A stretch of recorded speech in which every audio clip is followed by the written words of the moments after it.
Hello guys, आज हम पढ़ेंगे इंडियन एविडेंस एक्ट में कन्फेशन। कन्फेशन क्या होता है? जनरली इंडियन एविडेंस एक्ट में कन्फेशन को हमारे डिफ़ाइन नहीं किया गया है कि कन्फेशन का डेफिनेशन भी कहीं पे भी हमारे इंडियन एविडेंस एक्ट में नहीं दिया गया। कन्फेशन कहीं किसी भी स्टेटमेंट में डिफ़ाइन नहीं है, बट हमारा इंग्लिश लॉ कहता है कि those statement are a confession personal their guilt. अगर कोई भी स्टेटमेंट को हम कन्फेशन के हिसाब से एज्यूम कर लेंगे जहाँ पे आपने अपनी गिल्ट को एक्सेप्ट किया है, जस्ट लाइक कि फैक्ट इन इशू हो रहा है कि ए ने जेड को मारा। ए गया और कोर्ट में कहता है कि हाँ मैंने ही जेड को मारा था।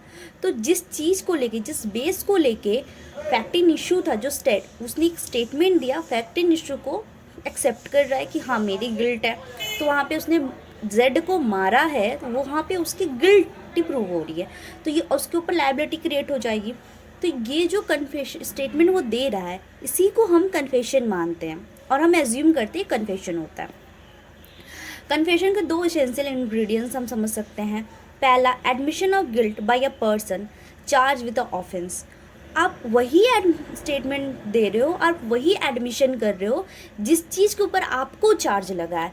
इन केस अगर मेरे ऊपर किसी का मर्डर का चार्ज लगा है और कोई थर्ड पर्सन आके कहता है कि हाँ ज्योति ने मारा है इस पर्सन को, तो ये कन्फेशन नहीं है क्योंकि मेरे ऊपर चार्ज लगा। लेकिन इसी केस में अगर मैं जाके कहती हूँ कि हाँ मैंने उस थर्ड पर्सन का मर्डर किया है, तो यहाँ पे ये जो स्टेटमेंट है वो कन्फेशन होगी, क्योंकि जिसके ऊपर जिस चीज़ के चार्जेस लगे हैं वो उसी चार्जेस को एक्सेप्ट करता है और जो स्टेटमेंट देता है उसे ही कहते हैं कन्फेशन।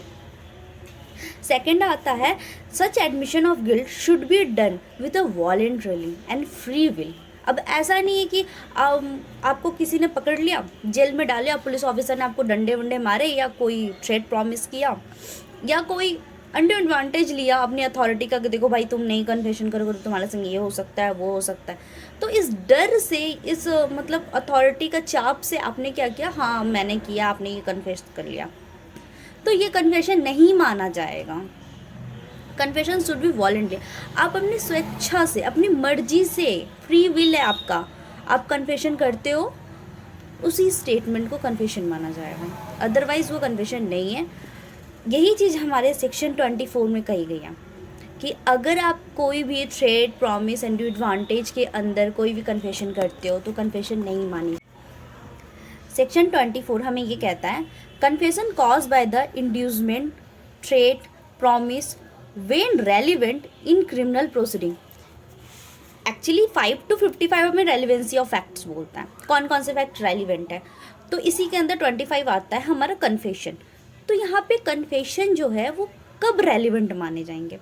वो तब रेलिवेंट माने जाएंगे जब ये कोई अनड्यू एडवांटेज, थ्रेट, प्रॉमिस के जरिए ना किया गया हो। और सेक्शन 24 और 25 एंड 26 ये भी बोलता है। 25 हमें ये कहता है कि आप पुलिस ऑफिसर के सामने जो कन्फेशन कर रहे हो वो कन्फेशन नहीं है, और 26 हमें बोलता है कि पुलिस कस्टडी में आप कन्फेशन कर रहे हो तो कन्फेशन नहीं मानी जाएगी। अब तो भाई इसके अलावा और भी कुछ कुछ पार्ट्स है जहाँ पे कन्फेशन, मतलब थ्रेड ऑफ प्रॉमिस है, अंडर एडवांटेज है, तो ये कन्फेशन नहीं मानी जाएगी, इट्स ओके। बट बहुत सारे ऐसे कुछ कुछ जगह हैं जहाँ पे आप कन्फेशन करते हो।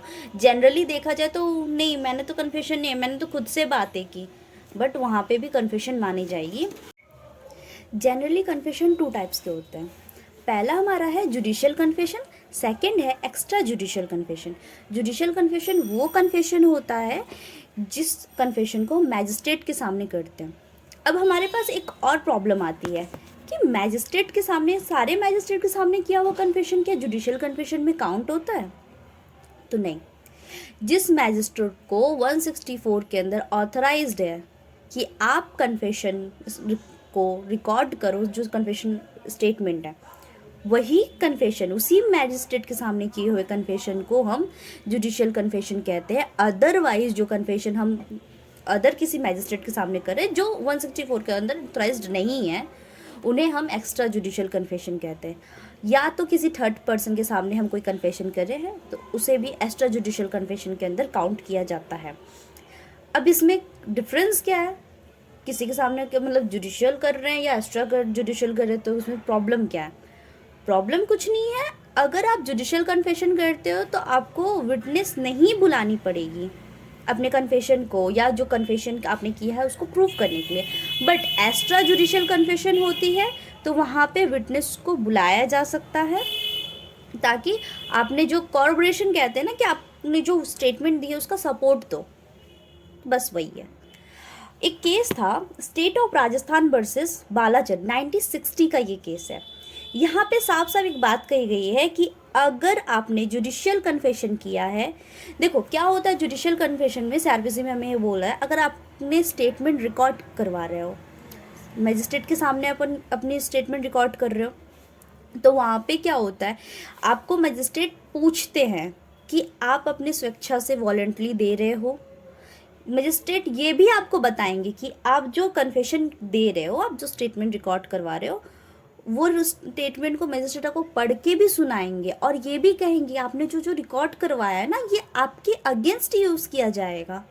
इसके बावजूद भी अगर आप स्टेटमेंट देते हो तो वहाँ पे मजिस्ट्रेट आपसे साइन करवाएंगे, मजिस्ट्रेट खुद एक साइन करेंगे, देन वो चीज़ आपका स्टेटमेंट कन्फेशन रिकॉर्ड होगा और वो आपके अगेंस्ट में यूज़ होगा, क्योंकि आप अपनी गिल्ट को एक्सेप्ट कर रहे हो कि हाँ मैंने ये काम किया है। तो यहाँ पे तो कॉर्पोरेशन की मतलब बात नहीं आती है। इसीलिए इस केस में कहा गया था कि अगर आप एक्स्ट्रा जुडिशियल कन्फेशन कर रहे हो तो आपको कॉर्पोरेशन की ज़रूरत पड़ती है, बट आपने जुडिशियल कन्फेशन किया है तो सोल कन्फेशन हो सकता है, आपको बिना किसी कॉर्पोरेशन आपको सज़ा सुनाई जा सकती है। तो बस यही होती है। हाँ, एविडेंसरी वैल्यू क्या है, एविडेंसरी वैल्यू है एक्स्ट्रा जुडिशियल कन्फेशन जो थोड़ी वीक टाइप ऑफ कन्फेशन और स्टेटमेंट मानी जाएगी। जस्ट लाइक कि आपने अगर एक्स्ट्रा जुडिशियल कन्फेशन किया है तो आपको कॉर्पोरेशन की ज़रूरत होती है, सोल बेस्ड कन्वेंशन आपका नहीं होगा। भाई आपने किया है थर्ड पर्सन के सामने, हम कैसे मान ले, और आपने कन्फेशन ही किया है या कोई दबाव नहीं था, तो ये सारी चीज़ें आपको प्रूफ करनी पड़ेगी। बट वहाँ भी कन्वेंशन हो सकता है अगर आप जो आपने जो बताया या वो चीज़ जो फैक्ट्स बताया वो डिस्कवर हो गया। तो एक केस था state of Madhya Pradesh versus Paltan Malla 2005 का केस था।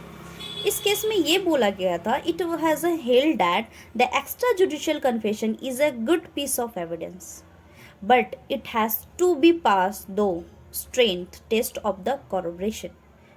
गुड पीस ऑफ एविडेंस है भाई, लेकिन यहाँ पे भी आपको टेस्ट को पास करना पड़ेगा कि आपने जो कन्फेशन दिया है वो एक्स्ट्रा जुडिशियल कन्फेशन था, तो आपने क्या कॉर्पोरेशन के हिसाब से कॉर्पोरेशन का जो टेस्ट होगा वो आपको पास करना पड़ेगा। अगर आपका स्टेटमेंट वो कॉर्पोरेशन के टेस्ट को पास कर लेता है देन सोल कन्फेशन आपको हो जाएगी। ज़रूरी नहीं है कन्फेशन आप किसी को जाके बोल रहे हो, खुद भी बड़बड़ा सकते हो।